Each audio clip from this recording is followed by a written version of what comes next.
হাতে লাল গোলাপ নিয়ে হাঁটু গেড়ে আমার সামনে বসে থাকা মেয়েটা দেখতে পরীর মতো সুন্দর, কিন্তু আমি তার প্রপোজ অ্যাকসেপ্ট করতে পারবো না, কারণ মেয়েটা হলো আদরের দুলালি আর আমি হলাম গরিব ঘরের একজন সন্তান। চলেন গুছিয়ে বলি। সকালবেলায় গোসল করে বাহিরে আসতেই শুনলাম ফোনটা বাজতেছে, তাই তাকিয়ে দেখি মায়া। সাথে সাথে রিসিভ করলাম। ওই, তোর এতক্ষণ লাগে ফোন ধরতে? কই ছিলি তুই? আসলে গোসল করতে গিয়েছিলাম। ও হুসেন, তুই কি আজ ভার্সিটিতে আসবি? কেন? আজকে কত তারিখ তা তোর মনে নেই? হুম, আজকে 14ই ফেব্রুয়ারি, মানে ভালোবাসা দিবস, ভ্যালেন্টাইন ডে। হুম। আর আজকে তোকে একটা কথা বলবো, তুই চলে আয় তাড়াতাড়ি। কেন, ফোনে বলো। না, তুই আয়, সামনাসামনি বলবো। ওকে। আমি রেডি হয়ে চলে গেলাম আব্বুর দোকানে। চলুন গল্পের পরিচয় পর্বটা শেষ করে ফেলি। আমি আনোয়ার হুসাইন, এবার ভার্সিটিতে পড়ি, পরীক্ষার্থী, মধ্যবিত্ত ঘরের একজন সন্তান। দেখতে হয়তো স্মার্ট, কারণ লোকে তাই বলে। বাবার ছোট একটা মুদির দোকান আছে, যেটা মোটামুটি ভালোই চলে। তাই আমার লেখাপড়ার পাশাপাশি সংসারটাও চলে যায়। তাই আমি এতদূর পর্যন্ত পড়ালেখা করতে পেরেছি। বাবা মায়ের একমাত্র সন্তান, আর আমাকে ঘিরে তাদের সব স্বপ্ন। তাই আমাকে যে করেই হোক ভালো রেজাল্ট করতে হবে। আর যে আমাকে ফোন দিয়ে এতক্ষণ কথা বললো তার নাম সুমাইয়া আক্তার মায়া। বাবা মায়ের টাকার অভাব নেই, তাও আমার মতো একটা ছেলের বেস্ট ফ্রেন্ড। আমি মাঝে মাঝে ভেবে পাই না, কলেজে ফাইনাল পরীক্ষায় ওর সাথে আমার সিট পড়েছিল, তারপর একজন আরেকজনের সাথে ভালো বন্ধুত্ব হয়ে যায়, তারপর দুজনেই একই ভার্সিটিতে অ্যাডমিশন নিয়ে নেই। আর তুষার আমার ছোটোবেলার বন্ধু, ওদের অবস্থাও খুবই ভালো। শুধু আমারই অবস্থা খারাপ। তারপরেও আলহামদুলিল্লাহ। তাও কি আর করার, মায়া অনেক জেদি। যা চাই তাই দেওয়া লাগবে, না পেলে পৃথিবীটা উল্টে রেখে দিবে। যা চাইবে তাই পাবে। ওর সাথে বন্ধুত্ব করে ভুল করেছি। একবেলায় না খেলে জোর করে খাওয়াবে, বেশি রাতে অনলাইনে থাকলে মেসেঞ্জারে ঝাড়বে, আর কোনো মেয়ের সাথে কথা বলতেছি দেখলেই সারছে। সব সময় ওর মনের কথাগুলো আমার সাথে শেয়ার করবে, আর সারা দিন ফোন দিয়ে জ্বালাবে। আর যা চায় আমার কাছে আমাকেও দিতে হয় বাধ্য হয়ে। এগুলো গল্পের পরিচয়। এবার গল্পে চলুন। বাবার কাছ থেকে হালকা কিছু টাকা নিয়ে বাসে করে ভার্সিটিতে চলে গেলাম। বাস থেকে নামতেই তুষারের সাথে দেখা। কিরে, আজকে আসতে এত দেরি হলো যে? আরে বলিস না, রাস্তায় অনেক জ্যাম, তাই আসতে একটু দেরি হলো। তোকে কতবার বলেছি আমার সাথে চলে আসতে, কিন্তু তুই কি করিস, বাসে আসিস? আরে বোকা, তুই এত কিছু বুঝবি না। আমার মতো হলে তারপর সব বুঝতি। শালা, আমি কি তোর থেকে আলাদা? না, আছে, সব বাদ দিয়ে চল ক্লাসে। আজকে ক্লাস করবি? কেন? আজকে ইলুইলু দিবস, আর আমাদের কোসি খুকা ক্লাস করবে। আব্বে চুপ কর আর চল ক্লাসে যাই। ক্লাসে না গিয়ে চল, মায়া পাঠিয়েছে তোকে নিয়ে যেতে। কোথায়? সবাই যেখানে বসে আড্ডা দেয়, ক্যান্টিনে। ও আজকে ফোন দিয়ে বলেছিল কি যেন বলবে, চল যাই। বলে তুষারকে নিয়ে চলে গেলাম ক্যান্টিনে। ক্যান্টিনে ঢুকেই নজর গেল নীল শাড়ি পরে বসে থাকা পরীর দিকে। চমৎকার সেজেছে আজকে, দেখতেও বেশ মায়াবী চেহারা মায়ার। তাই ওর কাছে গিয়ে বললাম, কিরে তুই নাকি কি বলবি বলেছিলি? সোজা হয়ে দাঁড়া আগে, তারপর বলবো। এবার বল। মায়া কোনো কথা না বলে একটু হাঁটু ভেঙে বসে পড়ল। তারপর পিছন থেকে একটা লাল গোলাপ বের করে আমার সামনে ধরে বলল, আই লাভ ইউ হুসাইন। আমি অবাক হয়ে গেলাম ওর কথা শুনে। কি বললো ও আমাকে ভালোবাসে? দেখে তো হয়তো সুন্দর হতে পারি, তবে মায়া এখনও জানে না চেহারা দিয়ে যে জীবন চলে না। কি বলবো কিছুই বুঝতেছি না। সবাই তাকিয়ে আছে আমাদের দিকে। আমি কিছু বলছি না দেখে তুষার হালকা করে টোকা দিল। কিরে, কিছু বলছিস না কেন? মায়া ওঠ, সবাই তাকিয়ে আছে। না, তুই আগে রিপ্লাই দে। ওঠ, তারপর বলতেছি। আগে বল, তারপর উঠবো। তুই উঠে বাহিরে আয়, তারপর তোর উত্তর দিব। বলেই লাজুক চোখে তাকিয়ে ওর সামনে থেকে বাহিরে চলে গেলাম। মায়া আর তুষার আমার পিছন পিছন ভার্সিটির বাগানের একটা বড় গাছের নিচে গিয়ে দাঁড়ালাম। এবার আমার প্রশ্নের জবাব দে। মায়া পিছন থেকে বলে উঠল, মায়া আমাকে কিছু প্রশ্নের উত্তর দিবি? বল।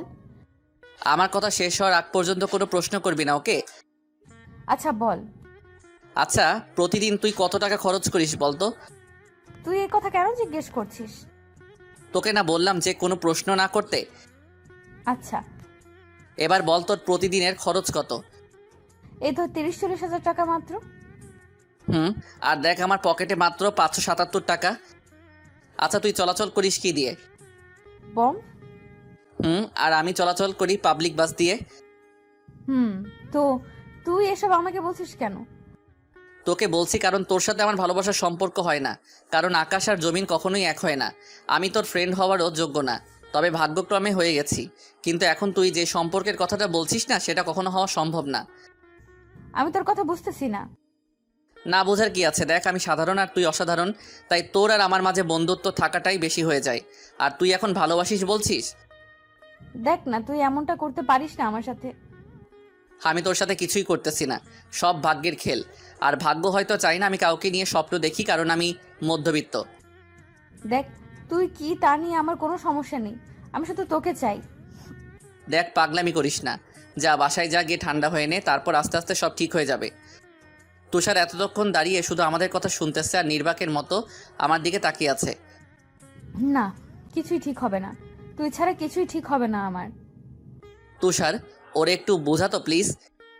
তুষার এবার হিলখিল করে হাসতে লাগলো। আমি আর মায়া কিছুটা অবাক হয়ে ওর দিকে তাকালাম। মায়া, তুই সত্যই একটা বোকা। হুসাইন হয়তো তুই ঠিকই বলেছিস, তবে মায়া তার বোকামির কারণেই আজ এমন পরিস্থিতি হয়েছে। কি বলতে চাইছিস তুই? আমি অনেক কিছুই বলে দিতাম যদি হুসাইন এখানে না থাকতো। মানে? মানে কিছুই না। এখন চল বাসায়। মায়া, তুমিও বাসায় যাও, পরে দেখা হবে। বলে আমাকে নিয়ে চলে আসতে লাগলাম। তুষার এতক্ষণ কি বলল তা মায়া ভাবতে লাগলো, আর আমাদের যাওয়ার দিকে তাকিয়ে রইলো। চলে আসলাম গেটের বাইরে, এসে তুষারকে জিজ্ঞেস করলাম, আমি না থাকলে তুই মায়াকে কি বলতি? আরে, মায়া হলো অবুঝ একটা মেয়ে, ওকে সারাদিন বোঝালেও কাজ হবে না, তাই কথা কাটিয়ে তোকে ওইখান থেকে নিয়ে আসলাম। শালা তুই মানুষ হবি না, থ্যাঙ্কস। ওয়েলকাম। তবে তুষার, ওরে বিকেলে একটু বুঝিয়ে দিস যেন ও আর এরকম কথা না বলে, তাহলে হয়তো বন্ধুত্ব রাখাটাই অসম্ভব হয়ে যাবে। তুষার কি যেন ভাবতে লাগলো। কিছুক্ষণ পরে ওকে বলল, দেখ আবার কোনো প্যাচ করিস না, তোরে দিয়ে বিশ্বাস নাই হারামি। এই চিনলি আমাকে? যা, বিশ্বাস করতে হইব না। যখন মায়ার সাথে কথা বলবো তখন তোকে আমি কল দিব, তুই শুধু কানে লাগিয়ে রাখবি, আর আমার কানে ব্লুটুথ থাকবে। ওরে হারামি, ঠিক আছে। তারপর তুষার বাসায় নামিয়ে দিয়ে চলে গেল। আমি গোসল করে খাওয়া দাওয়া করে দুপুরে পরে হালকা একটু ঘুমিয়ে নিলাম। বিকেলে ঘুম থেকে উঠে তুষারকে কল দিলাম। তুষার মায়ের সাথে দেখা করার জন্য যাচ্ছে, পাশের একটা রেস্টুরেন্টে মায়াকে ফোন দিয়ে আসতে বলেছে। আমিও ফোন রেখে বসেছিলাম কখন তুষার কল দিবে। আধা ঘন্টা পরে তুষারের কল আসলো, তাই সাথে সাথে রিসিভ করলাম। হুসাইন, মায়া আসতেছে, তুই শুধু চুপ থাকবি, ওকে? ওকে। হাই। আয় বস। তা এখানে ডাকলি কেন? তুই হুসাইনের ব্যাপারে কি সিরিয়াস? হুম। কি আছে ওর মাঝে যে তুই ওর পেছনে লেগে আছিস? কি আছে জানি না, তবে ওকে ছাড়া আমি শূন্য, এতটুকু জানি। দেখ, ও চাই তুই এই ব্যাপারটা নিয়ে বাড়াবাড়ি করিস না, তাহলে হয়তো ওর সাথে বন্ধুত্বটাও হারাবি। ও বলছে এই কথা? শুন, তুই ওর পরিবেশে কখনো থাকতে পারবি না, তুই ভালো হয় ওর জীবন থেকে সরে দাঁড়া। এই তুষার, তুই তো একটু বোঝ আমাকে, ওকে একটু বোঝা না প্লিজ, তোর পায়ে পড়ি। নিজেকে এখন ফাটা বাঁশের সিপাই পড়ে থাকার মতো লাগতেছে। Please please please. তুষার, তুই ওকে আরেকটু বোঝা, না হলে ও আবার এসব ভূত চেপে থাকবে। মায়া, তুই এত পাগলামি করিস কেন? দেখ, ও হলো বস্তির ছেলে, ওর সাথে তোর মতো এত বড় ঘরের মেয়েকে মানায় না। তুই এসব বলছিস কেন? বলতেছি কারণ ও ছোট লোক, ওর সাথে তোর যায় না, তাই তুই ওকে ছেড়ে দে। দেখ, রাগ উঠতেছে আমার, ওকে নিয়ে আর যদি এমন কথা শুনি তাহলে তোকে লাথি মারবো বলে দিলাম। ওকে, তুই যেটা ভালো বুঝিস কর, পরে আমাকে বলবি না। ওকে, তুই থাক, আমি গেলাম। তার তুষার মায়াকে আঙ্গুল দিয়ে দেখালে বোঝালো চুপ হয়ে থাকতে। মায়াও কিছু বুঝতে না পেরে চুপ হয়ে বসে রইল। তারপর তুষার আমাকে বলতে লাগলো, হুসাইন, সবই তো শুনলি, আচ্ছা তুই ভেবে দেখ কি করবি। ওকে রাখি তাহলে। আর ওইদিকে তুষার কান থেকে ব্লুটুথ খুলে টেবিলে রাখলো। তারপর মায়াকে বলল, এবার বুঝলি কেন এতক্ষণ হুসাইনকে পচাইতেছিলাম? ও কি এতক্ষণ সব শুনেছে? হুম। তোদের কি হয়েছে বলবি একটু? কিছুই হয় নাই, তবে তোকে যা বলতেছি তা একটু শুন। বল, কি বলবি? আসলে আমিও চাই তুই হুসাইনেরই হ, কিন্তু হুসাইন সবকিছু ভালোভাবে চিন্তা বিবেচনা করে কথা বলে, তাই আমি ওকে বুঝতে পারি না। তবে এখানে তোরও একটা ভুল আছে। আমার আবার কি ভুল? তুই হুসাইনকে প্রপোজ করতে গেলি কেন? ওকে আগে নিজে জালে ফাঁসিয়ে তারপর না হয় প্রপোজ করতি, বলদি কোথাকার। ঠিক বলেছিস। আচ্ছা, আগে এটা বল, আঙ্কেল আন্টি জানে যে তুই হুসাইনকে ভালোবাসিস? আমি বলে দিয়েছি আব্বু মুখে। কি বলেছে আঙ্কেল আন্টি? ওনারা বলেছে আমি যাকেই পছন্দ করি ওনারা তাকেই মেনে নিবে, আর হুসেনকে তো ওনারা আরো আগেই মেনে নেবে। ওকে, তাহলে তুই এর পিছনে লেগে থাক, আমি বাকিটা দেখতেছি। ওকে প্লিজ, ওকে একটু বুঝিয়ে বল যেন রাজি হয়ে যায়। Please Tushar, please. আরে বোকা, বললাম না আমি দেখতেছি। ওকে জালে ফেলে হলেও তোর করে দিব, কথা দিলাম। থ্যাঙ্কস। ওয়েলকাম। জানিস ও এমন আচরণ করবে আমি তা ভাবতেও পারিনি। বলে মায়া কাঁদো কাঁদো মুখ করে ফেললো। মায়া প্লিজ কাঁদিস না, এটা পাবলিক প্লেস, তুই কানাটা থামা। ওকে। শোন, আমি তোকে কথা দিলাম, হুসাইন তোর হবেই। এখন আমি উঠি, কালকে দেখা হবে। আচ্ছা। বলেই দুজনে বেরিয়ে চলে আসলো। পরের দিন সকালে রেডি হয়ে আবার বাসে করে চলে গেলাম কলেজে। কলেজে এসে তুষারের সাথে দেখা। কিরে মামা, আজকে এত লেট করে আসলি? আজকে একটু কাজ ছিল বাসায়, তাই। তা কি ভাবলি আজকে সারা রাত? দেখ, আমি যতই ভাবি না কেন আমি ওকে জেনে বুঝে জাহান্নামে আনতে পারি না। আচ্ছা, তুই আমাকে একটু বলবি যে ওকে মেনে নিতে সমস্যা কোথায়? সমস্যাটা অনেক জায়গায়। দেখ, ও আমার ফ্যামিলিতে এসে নিজেকে মানিয়ে নিতে পারবে না, ওর জীবনটা তেজপাতা হয়ে যাবে, তা কি তুই বুঝিস? দেখ, ও হয়তো তোর জন্য সব করতে পারে, ও হয়তো তোর ফ্যামিলির সাথে নিজেকে মানিয়ে নিতেও পারবে। প্লিজ এখন এমন হাস্যকর কথা বলিস না, প্লিজ এখন হাসতে পারবো না। এখানে হাসির কি বললাম? আচ্ছা তুষার, তুই আমাকে কিছু প্রশ্নের জবাব দে তো। বল। যে মেয়ে নিজের হাতে কফি বানিয়ে খায় না, সে নাকি আবার আমাদের সংসারে সব কাজ করবে? এটা কখনো সম্ভব না। আর আমাদের এত টাকা নেই যে ওর জন্য আমি কাজের বুয়া রাখবো। তুষার এবার চুপ হয়ে গেল আর আমার দিকে অবাক হয়ে তাকিয়ে আছে। শোন, আবেগটা থাকে কিছুদিন, তারপর সব কিছু শেষ হয়ে যায়। থাক, তোকে এসব বলেও লাভ নেই, তুই কি কখনো বুঝবি না? চল এবার ক্লাসে যাই। ক্লাসে পরে যাব, চল আগে মায়ের সাথে দেখা করে আসি। তুই যা, আমি গেলাম ক্লাসে। না হলে আবার আমাকে দেখলেই শুরু হয়ে যাবে ওর সেই পাগলামিটা। তুই আয়, আমি আসি না। ওকে চল।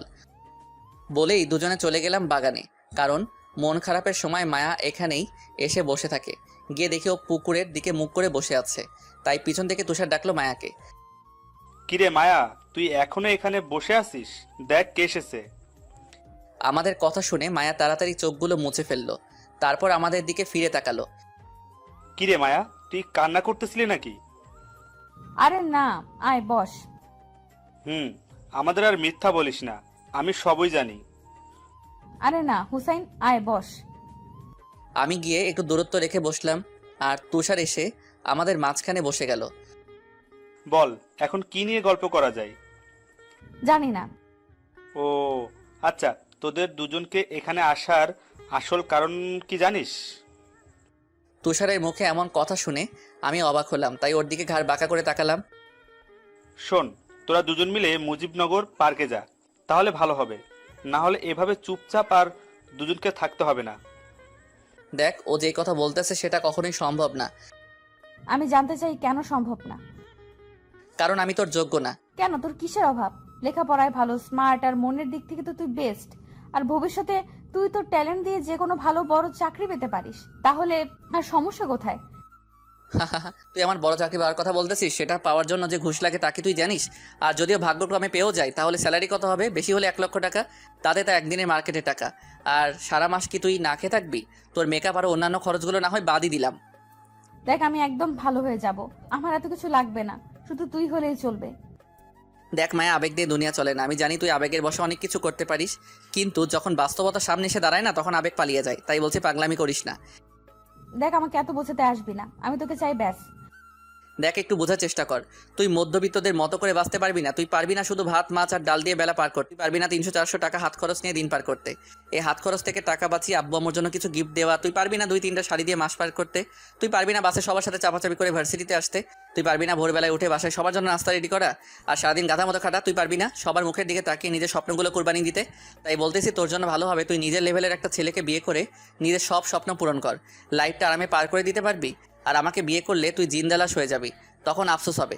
কারণ বাস্তবতা মৃত্যুর চেয়েও কঠিন, যার সামনে তুই এখনো করিসনি। আমি সব করতে পারবো তোর জন্য। এবার রাগটা আমার মাথার উপর উঠে গেল, তাই নিজেকে আর সামলাতে পারলাম না। ঠাস করে একটা চর বসিয়ে দিলাম ওর গালে। মায়া চর খেয়ে অবাক হয়ে গেল, আর এতক্ষণ আমাদের কথা শুনতেছিল। তুষারও চমকে উঠল।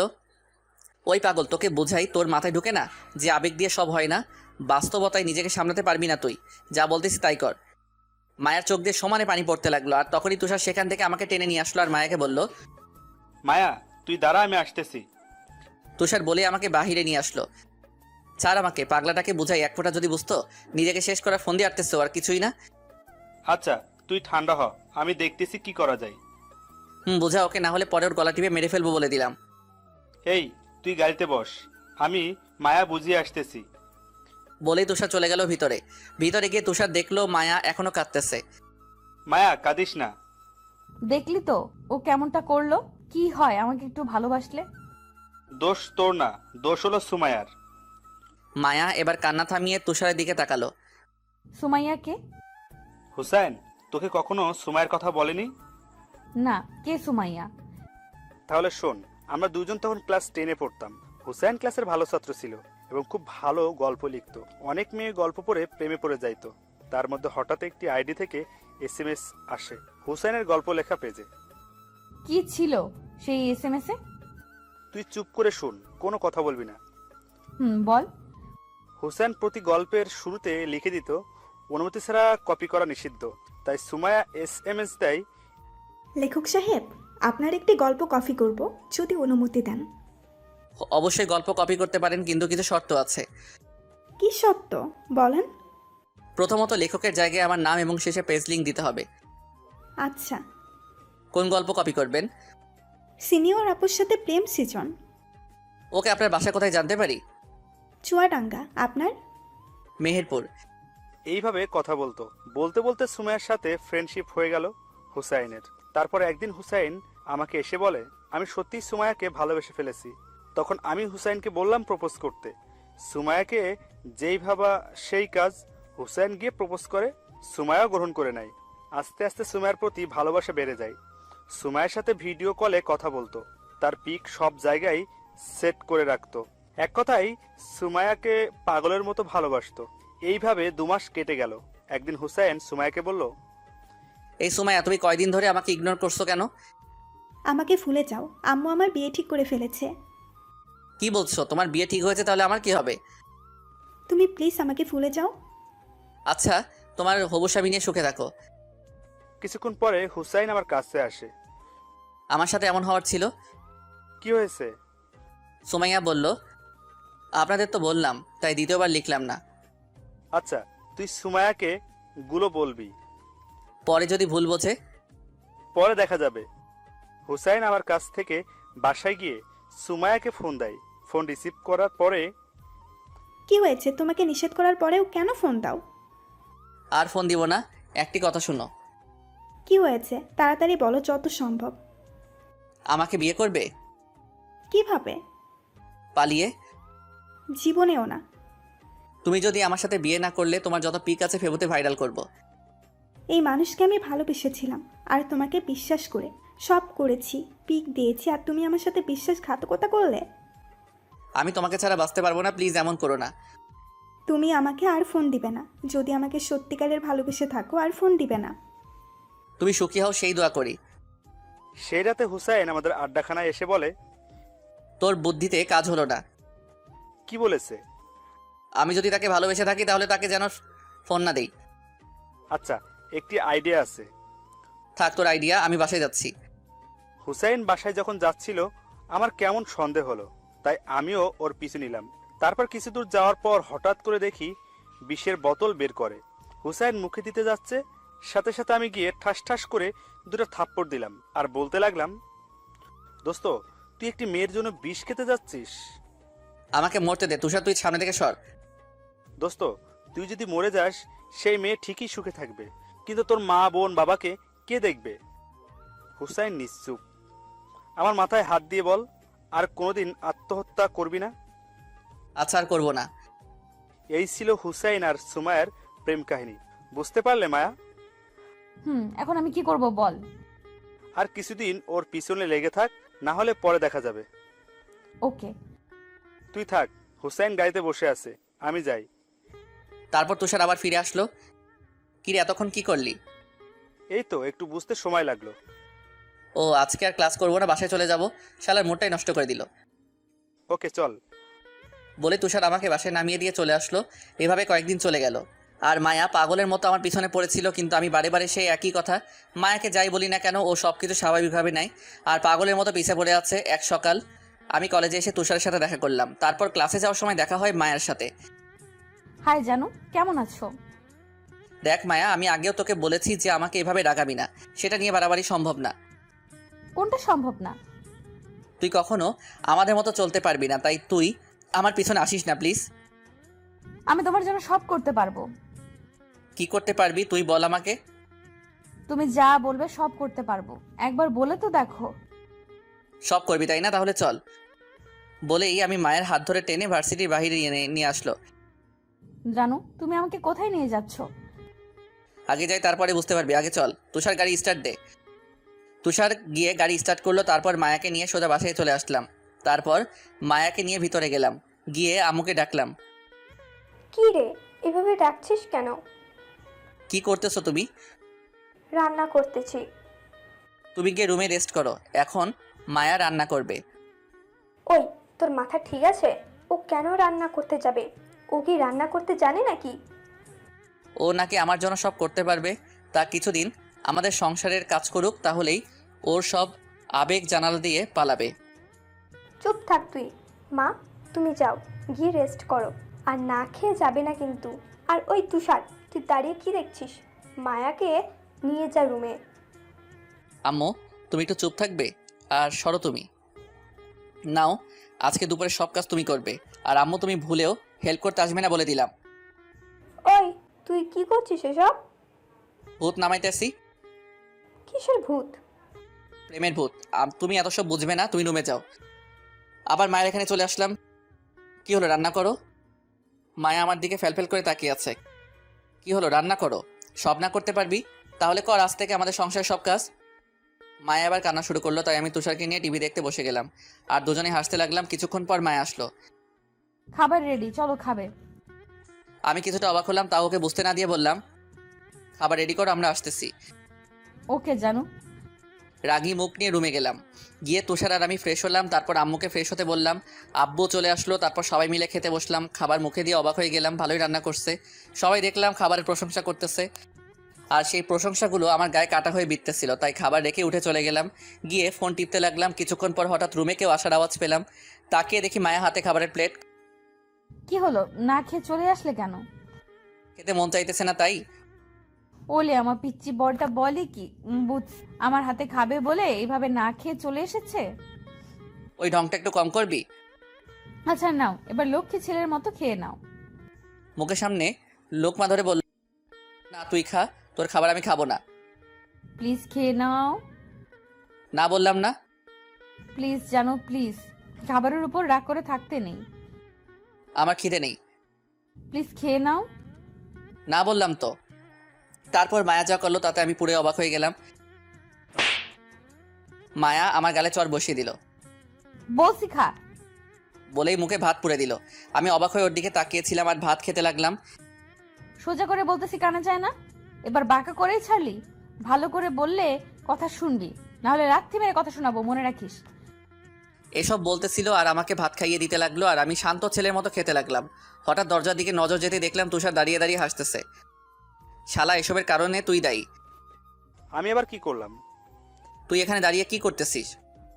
এই যে তোর বউ তোকে খাইয়ে দিতেছে, সেটা দেখতেছিলাম। ওই আমি বিয়ে করলাম কবে? তা তো জানি না, তবে এত আদর করে বউ আর মা বাদে কে খাওয়ায় বল? তুই গেলি না, এখন গ্লাস দিয়ে মারবো। বলে গ্লাসটা হাতে নিলাম আর তুষার চলে গেল। আর এদিকে মায়া আমাকে খাইয়ে দিয়ে সব কিছু ঠিকঠাক গুছিয়ে ফেললো। প্লেট নিয়ে বাহিরে যাওয়ার আগে আমার গালে একটা কিস করে চলে গেল। আমি অবাক হয়ে ওর যাওয়ার দিকে তাকিয়েছিলাম। কিছুক্ষণ পর আবার মায়া রুমে আসলো। কি হলো, তুমি এখনো ঘুমাওনি? আমি রাগে কোনো কথাই বললাম না। ওলে বাবুটা রাগ করেছে রে, রাগ করো না প্লিজ। আমি তাও কিছুই বললাম না। আসো আমি ঘুম পাড়িয়ে দিই। না, আমি এখন ঘুমাবো না। তাহলে আমাকে এখন আদর করো একটু। না, আমি এখন ঘুমাবো। এখন না বললে ঘুমাবে না? এখন ঘুম পেয়েছে তাই ঘুমাবো। ওলে আমার বরটা তো দেখে অনেক অভিমানী। ওই তোমার বরকে? আমার সামনে যে বসে আছে সে। আমি কারো বর না, আমি এখনো বিয়ে করিনি, তাই এই নামই ডাকবি না। ওলে এত অভিমান আমার বরের? আর কিউট লাগে অভিমান করলে। তা আজকে না আসলে দেখতেই পেতাম না। ধুর বলে শুয়ে পড়লাম। আর মায়া মাথার কাছে বসে মাথায় হাত বুলাতে লাগলো। তাই কিছুক্ষণের মাঝে হারিয়ে গেলাম ঘুমের রাজ্যে। ঘুম ভাঙলো সন্ধ্যায়। আশেপাশে তাকিয়ে দেখি মায়া নেই। তাই উঠে ফ্রেশ হয়ে ড্রয়িং রুমে দেখলাম তাও নেই। যাক, শান্তি হলো মনটা। কিছুক্ষণ পর আম্মু তার রুম থেকে বেরোলো। আম্মু, বোমটা কই? বোমকে? মায়া কই? মায়া তো চলে গেছে। তাই নাকি? কখন? অনেকক্ষণই তো হলো। যাক, বুঝছে তাহলে আপদ বিদায় হয়েছে। ওই, তুই মেয়েটার সাথে এমন করলি কেন? আম্মু, তুমি এত... এখন আবার কে এলো? দেখো গিয়ে। হুম। বলে আম্মুকে দরজা খুলে দিল। দরজা খুলতে আমি চমকে গেলাম। মায়া এসেছে, তাও হাতে ব্যাগ আর টেডি বিয়ার নিয়ে। মনে হয় একবারের জন্য চলে এসেছে। আরে মা, আয় আয়। বলেই বাসায় ঢুকে গেল। ওই, তুই আবার আসলি কেন? এটা এখন আমার বাড়ি, আমার যখন মন চায় তখন আসবো, তাতে তোমার কি? এটা তো আমার বাড়ি, তোর হলো কবে থেকে? যা তোমার তাই তো আমার, কারণ তুমিই তো আমার স্বামী। দেখ মায়া, তুই কিন্তু বাড়াবাড়ি করছিস। তুই চুপ থাক। ওকে, আমিও দেখবো তুই এখানে কিভাবে থাকিস। ওকে। আমি রাগ করে বেরিয়ে গেলাম বাসা থেকে। ফোন দিলাম তুষারকে। কিরে, তুই কই? বাসায় কেন? এখনই মুজিবনগর পার্কে আয়, কথা আছে। কিছুক্ষণের মধ্যেই তুষার চলে আসলো। তারপর ওকে সব খুলে বললাম। তো এখন কি করবি? আঙ্কেল আন্টির কাছে যাব, ওনাদের বুঝিয়ে বললে ওনারা গিয়ে ওকে নিয়ে আসবে। ওকে, যেমন তোর ইচ্ছা। চল, এখনই যাব। এখন? চল। ওকে। বলেই দুজনে চলে গেলাম মায়াদের বাসায়। আঙ্কেল কেমন আছেন? ভালোই। তা তোমার কি খবর? এতই তো ভালোই, তবে আপনার সাথে আমার কথা আছে। কি কথা বলো? আঙ্কেল, মায়া এসব কি শুরু করেছে? আর আপনারাও ওকে কিছুই বলতেছেন না? তুমি জানো না ও কি রকম? ওর বোঝানোর মতো কেউ আছে নাকি? অন্য ব্যাপারে হলে ওকে ছিল, কিন্তু এটা তো ওর লাইফের প্রশ্ন। এখন না বললে কি হবে? ও যা করতেছে তাতে ভুল কি? আপনিও এই কথাই বলতেছেন? দেখো, আমার মেয়ের ভালো সে নিজেই বুঝে, তাই এখানে আর আমরা কি বলবো? তাই বলে মেনে নাও মায়াকে, আমরা আমাদের সব সম্পত্তি তোমার নামে লিখে দিব। তুষারোট, বুঝে গেছি কামারের দোকানে কোরআন পড়ে লাভ নেই।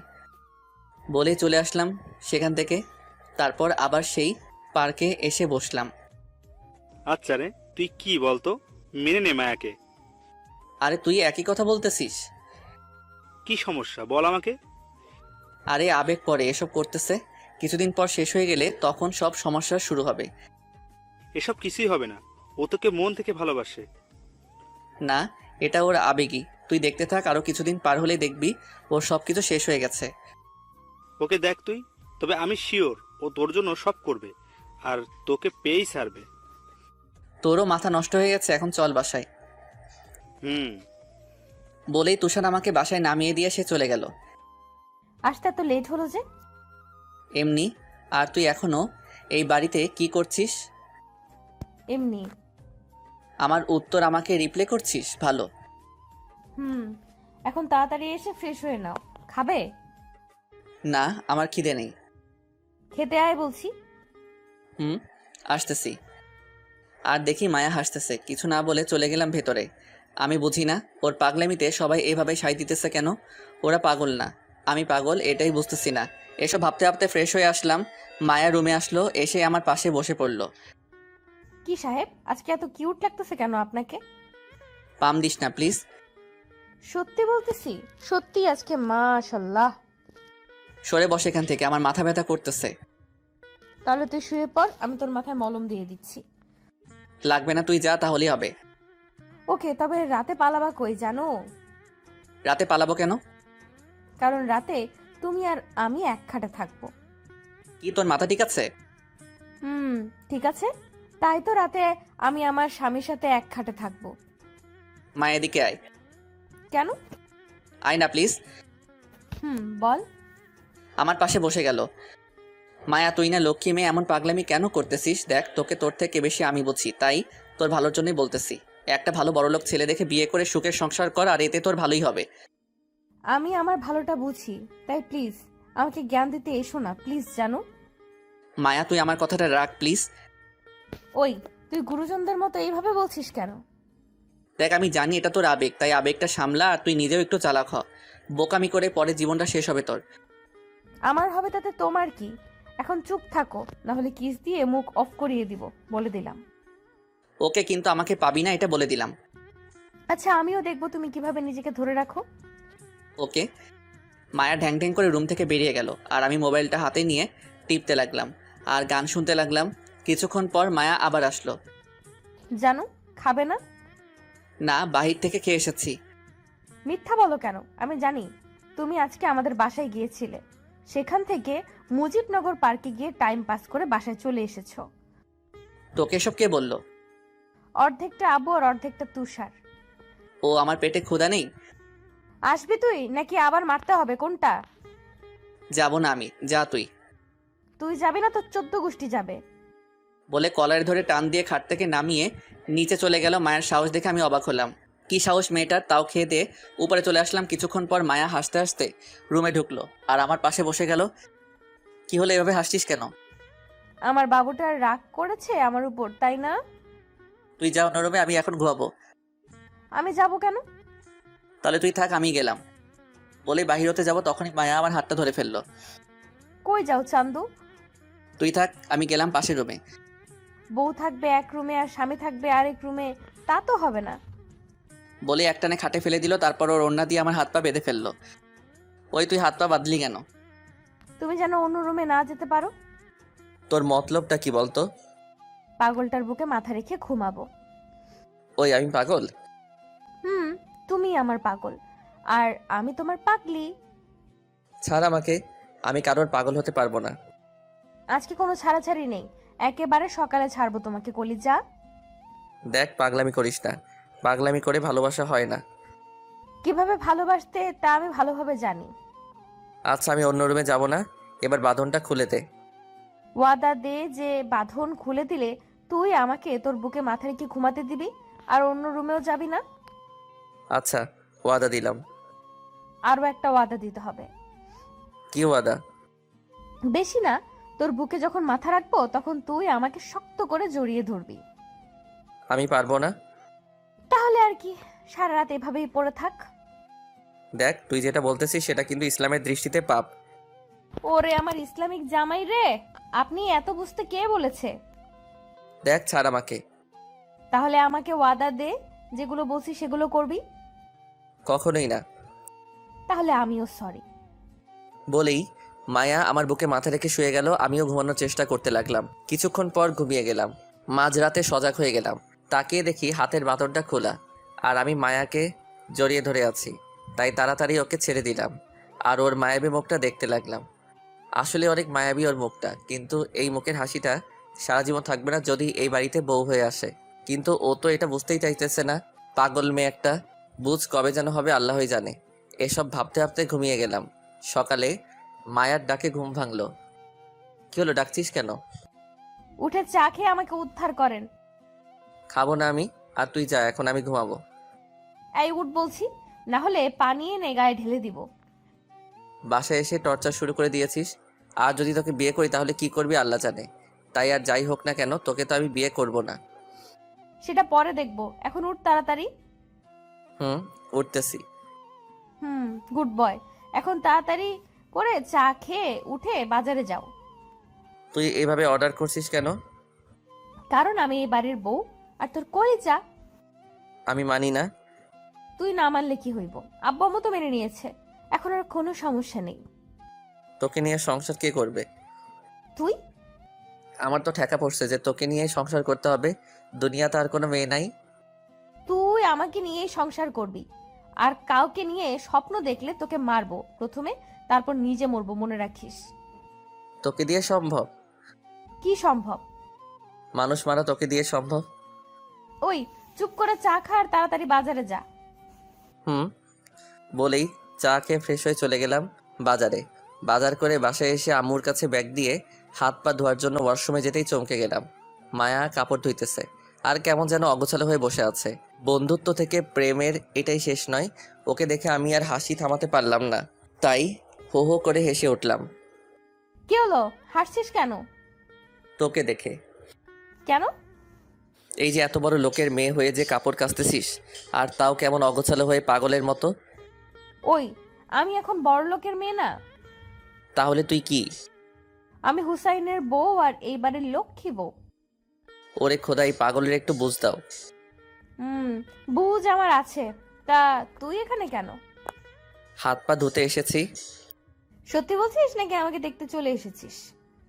পেতনি দেখার আমার এত শখ নাই, শর্ট তুই। বলেই হাত পা ধুয়ে বাহিরে আসতে যাব, তখনই মায়া টেনে ধরলো পিছন থেকে আর দেয়ালের সাথে চাপিয়ে ধরলো। কি হলো, এভাবে টেনে আছিস কেন? তুই একটু হেসে কথা বললে কি হয়?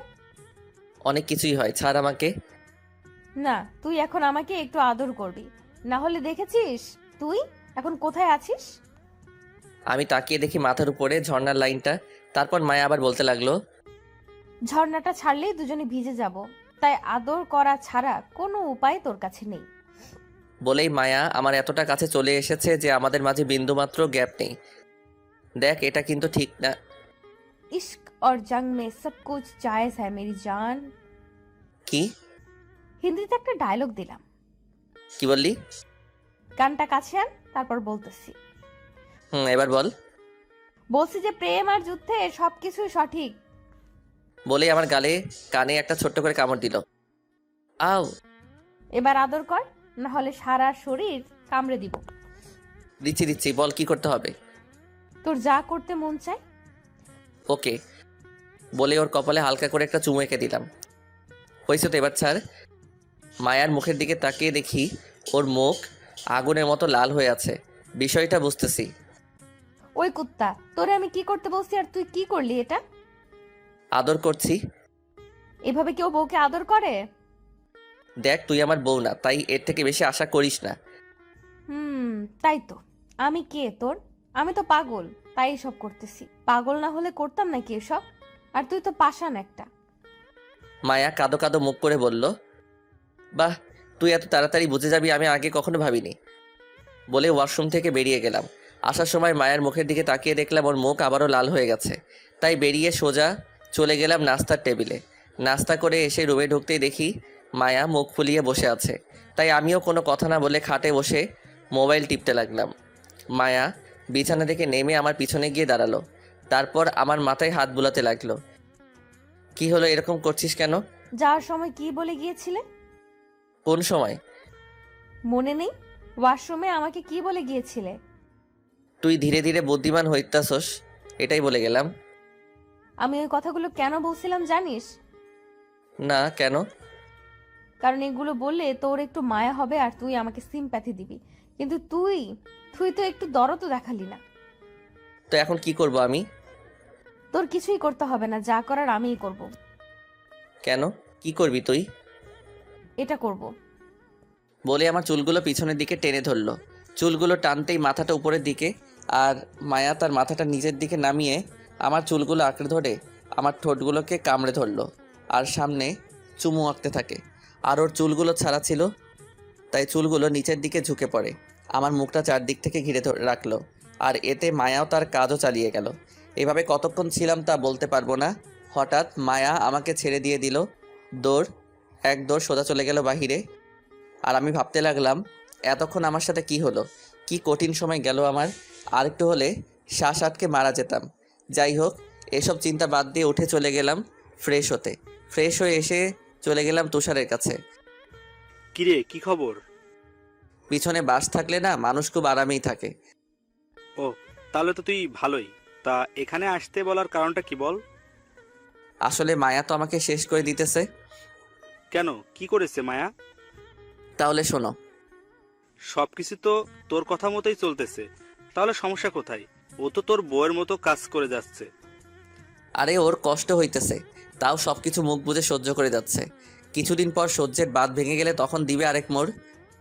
তাহলে তুই আরো কিছুদিন দেখ, আর এদিকে ওর অভ্যাস হয়ে গেলে তখন না হয় ওকে কবুল করে নিস। ওকে। বলে ওর থেকে বিদায় নিয়ে বাসায় চলে আসলাম। এভাবে চলে গেল কিছুদিন। পরীক্ষা শেষ করে একটা কোম্পানিতে চাকরি করি। আর এদিকে মায়াও আমাদের ঘরের একটা মেয়ে হয়ে গেছে। সব চলাচল আমাদের মতোই, কিন্তু কেন জানি ওকে মেনে পারতেছি না। এক সকালে, কিরে, আর কত ঘুমাবি? তুই আসলি কখন? সবার সাথে আসছি। তা উঠ, সবাই তোর জন্য অপেক্ষা করতেছে। কিসের? আজকে তোর আর তানাহানা বিয়ে, তাই তো সবাই এসেছে। উঠ তাড়াতাড়ি। তোর মাথা ঠিক আছে? আমি মায়াকে বিয়ে করব? আবে উঠ, তুই করবি তোর 14 গোষ্ঠী করব। মায়াটারে ফাও আর কত খাটাবি? এবার তো মেনে নে। মায়া কই? ওর সাথে আমার কথা আছে। তুই বস, আমি ওকে পাঠাচ্ছি। আমারে ডাকছিলি? দেখ, আমি এই বিয়েটা করতে পারবো না, কারণ আমি চাই না তোর একটু পাগলামির জন্য তোর লাইফটা নষ্ট হয়ে যাক। আমাকে বিয়ে করলে তোকে সারাদিন কাজ করতে হবে। আর যদি তুই এসব পাগলামি বাদ দিয়ে ভালো কোনো ছেলেকে বিয়ে করিস, তাহলে সেখানে তোর কথাই সব চলবে। দেখ, পাগলামি না করে এবার একটু বুঝতে শিখ, নাহলে সারা জীবন তোকে পস্তাতে হবে। তাই বলতেছি, যা গিয়ে বিয়েটা আটকে দিয়ে নিজের মতো করে বাঁচ। আর এই কয়েকদিনে তুই বুঝতে পেরেছিস যে মধ্যবিত্ত লাইফটা কত কষ্ট। দেখ, আমি কিসে খুশি তা কি তুই আমার থেকে বেশি বুঝিস? মায়ার চোখগুলো ছলছল করতেছে। দেখ, পাগলামি করিস না। তুই কি খুশি আমি যদি বিয়েটা ভেঙে দেই? হুম। ঠিক আছে। মায়া বলেই চলে গেল। কিছুক্ষণ পর তুষার রুমে আসলো। কিরে, তুই কি বললি মায়াকে যে ও বাইরে গিয়ে বিয়ে করবে না বলতেছে? আরে ওরে কিছুক্ষণ বুঝি বললাম, ও হয়তো বুঝতে পেরেছে। তোর কথাই ঘাবলাস রে। কোনো ঘাবলা নেই, সবই তোর মনের ভুল। আচ্ছা তুই থাক, আমি গেলাম। বলেই তুষার চলে গেল। তারপর সারাদিন এভাবেই কেটে গেল। মায়াও ও নিজের বাসায় চলে গেছে। বিকেলে তুষার কল দিয়ে দেখা করতে বলল। কিরে, ডাকলি কেন? তোর সাথে কথা আছে, চল ওই রুমটায় গিয়ে বসি। চল। বলে ওর সাথে একটা রুমে ঢুকলাম। রুমে ঢুকতেই ও দরজাটা লাগিয়ে দিল। আর তখনই কয়েকজন লোক মিলে আমাকে উড়াধরা মারতে লাগলো। আমি বুঝতেছিলাম না ওরা কারা বা কেনই মারতেছে আমাকে। মেরে আমাকে একদম শুয়ে দিয়েছে। শালা, ভালোভাবে এতদিন বলছি, কথা কানে নেস নাই। এখন কেমন লাগে বল? তুষার, তুই এভাবে আমাকে মারতে পারলি? কালকে মায়েদের বাসায় যদি বিয়ের প্রস্তাব না পাঠাবি, না হলে একেবারে জানে মেরে ফেলবো। যদি নিজের ভালো চাস তাহলে এখনই ফোন করে মায়াকে বিয়ের কথা বল। মেয়েটা না খেয়ে সারাদিন কাঁদতেছে, তাই এখন যেই মারগুলো দিলাম সেগুলো তার প্রতিশোধ। এবার ফোন বের কর আর ফোন দে মায়াকে। দিতেছি। বলেই পকেট থেকে ফোন বের করে ফোন দিলাম মায়াকে। কি হলো, আবার ফোন দিলি কেন? বিয়ে করবি আমাকে? কি? বিয়ে করবি আমাকে? কিন্তু তুই তো সকালে না করে দিলি আমাকে। ওইসব কথা বাদ, এখন বল বিয়ে করবি কিনা। তুই যখন বলবি তখনই হবে বিয়ে। বল, কখন বিয়ে করবি আমাকে? পরশু। সারাদিন খেয়েছিস কিছু? তুই খেয়েছিস? এখন কয়েকটা খা, না হলে আমাকে আরো খেতে হবে। কি খেতে হবে তোকে আরো? তুই জেনে কি করবি? তুই খাওয়া দাওয়া করে বিয়ের জন্য রেডি হ। আচ্ছা। বলেই ফোনটা কেটে দিল। নে, হয়েছে এবার? তবে আরো একটা কথা। কি কথা? বিয়ের ঠিক 3 মাসের মাথায় যদি সুখবর না আসে আমার কানে, তাহলে আবার তোকে এমন আপ্যায়ন করা হবে, বুঝলি? মানে মায়াকে স্ত্রীর মর্যাদা দিতে হবে, বুঝছিস? তাহলে এবার চল ডাক্তারের কাছে, মারগুলো হজম করাতে হবে। তারপর কয়েকজন ধরে নিয়ে ডাক্তারের হালকা চিকিৎসা করিয়ে বাসায় দিয়ে আসলো। দেখতে দেখতে বিয়েটা হয়ে গেল। সবাই অনেক খুশি, শুধু আমি বাদে। না জানি ভবিষ্যৎ কি হয় আমার জীবনে। চিন্তা শুধু একটাই, মায়া আবার বিরক্ত না হয়ে যায় এই মধ্যবিত্ত লাইফটাতে। কি যেন হয় আমার জীবন, উপরালাই জানে। আসলে মায়াকে আমিও ভালোবাসি, তবে হারানোর ভয়ে কোনো কিছু স্বাভাবিকভাবে ভাবতে পারি না। মধ্যরাত্রে এসব ভাবতেছিলাম ছাদে দাঁড়িয়ে, তখনই পিছন থেকে আব্বু ডাক দিল।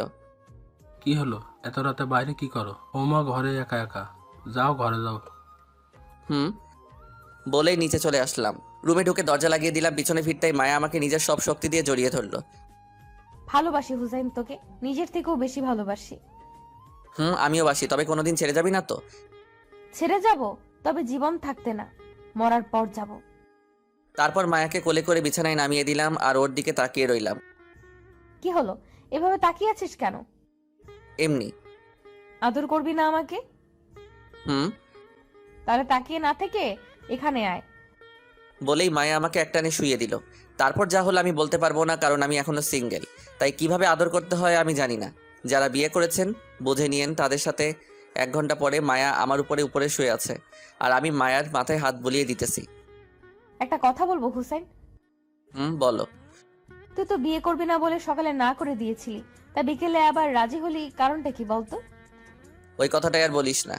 ওই বিকেলে তুষার আমাকে ফোন দিয়ে ডাকে, তারপর সব বললাম মায়াকে। কি? ও আমার জামাইরে মারছে? রাখ, ওর এখনই খবর নিতেছি। বলেই মায়া তুষারকে ফোন দিল। ওই, তুই হুসেনরে মারলি কেন? সোজা কথায় কাজ হয়েছিল না, তাই আঙুলটা একটু বাঁকা করছিলাম আর কি। আর তোকে না ওয়াদা দিছিলাম যে কোনোভাবেই হোক না কেন হুসাইনকে তোর করে দিব। যা করার করছো, এখন থেকে আর কোনো কিছুই করবি না। এখন থেকে ও শুধু আমার, যা করার আমিই করবো, ওকে, বুঝছত? Good night and happy married life. বলেই ফোনটা কেটে দিল। Good night. তারপর আমাকে জড়িয়ে ধরে ঘুমিয়ে গেল মায়া। আমিও আস্তে আস্তে হারিয়ে গেলাম ঘুমের রাজ্যে।